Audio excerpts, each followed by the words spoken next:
విద్యలో ప్రత్యేకమైన మార్పులు తీసుకొచ్చాం. విద్యను అద్భుతంగా తీర్చిదిద్దాం. విద్యకి పెద్దపీట వేశామని గత ప్రభుత్వాలు చెప్పాయి.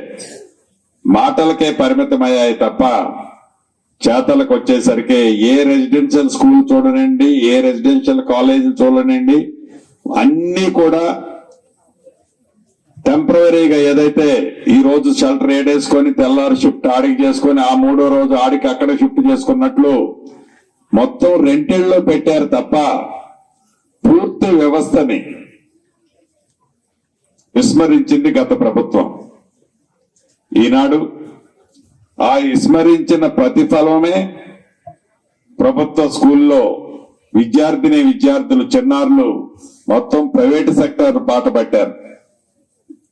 పట్టడమే కాదు, ఆ తల్లిదండ్రులు వారి ఆశలు కలలు నెరవేరటం కోసం వారి చాలని సంపాదన ఒక పూటే తిని ఆ పిల్లల్ని మంచిగా చదివించాలని తాపత్రయంలాగానే మిగిలింది ప్రైవేట్ సెక్టార్లకు పంపించిన తర్వాత కూడా. ఉదాహరణకి ఈ స్కూల్ మనం ఉన్న స్కూలే చూద్దాం. ఇందాక హెడ్ మాస్టర్ గారు చెప్పినట్లు ఈ స్కూల్కి సుమారు ₹1 కోటి పైగా ఇప్పుడు మనం ఖర్చు పెట్టాం ఈ ప్రభుత్వం వచ్చిన ఈ 4-5 నెలల్లోనే. అంటే ఈ పెట్టే సిస్టమ్ సామాన్యుడికి పేదవాడికి అండగా ఏదైతే ఈ ప్రభుత్వం ఉండాలి అని అన్ని రంగాలలో, అది విద్య విషయంలో కానీ, వైద్య విషయంలో కానీ, ఇతరత్ర మౌలిక వసతుల విషయంలో కానీ పేదవాడికి అండగా ఉండాలన్నదే ఈ ప్రభుత్వం యొక్క లక్ష్యం.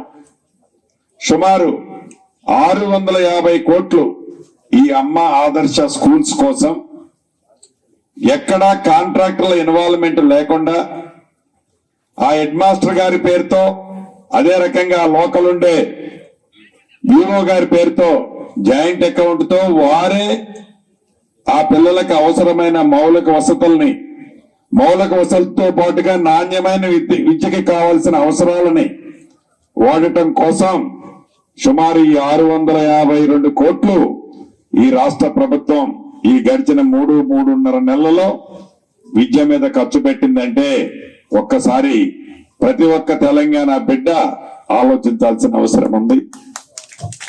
మాటలతో కాదు, గౌరవ ముఖ్యమంత్రి రేవంత్ రెడ్డి గారి ప్రభుత్వం చేతలతో ఉన్నది అనటానికి ఇంతకంటే నిదర్శనం ఏం కావాలి అని ప్రధాన ప్రతిపక్షాలు ఏవైతే నోరు జారుతున్నాయో వారు ఒక్కసారి వారే ఆత్మ పరిశీలన చేసుకోవాలి. అంతేకాదు, ఎన్నికలకు ముందు ఈ ప్రభుత్వం చెప్పింది తప్పకుండా విద్యకు పెద్దపీట వేయటమే కాకుండా ప్రతి మండల హెడ్ క్వార్టర్ లో ఒక ఇంటర్నేషనల్ స్కూల్ లాంటిది ఒక ఎస్టాబ్లిష్ చేస్తామని, దాన్ని కూడా యుద్ధ ప్రాతిపదిక మీద ఈ ప్రభుత్వం శ్రీకారం అతి కొద్ది రోజుల్లోనే చుట్టబోతుంది.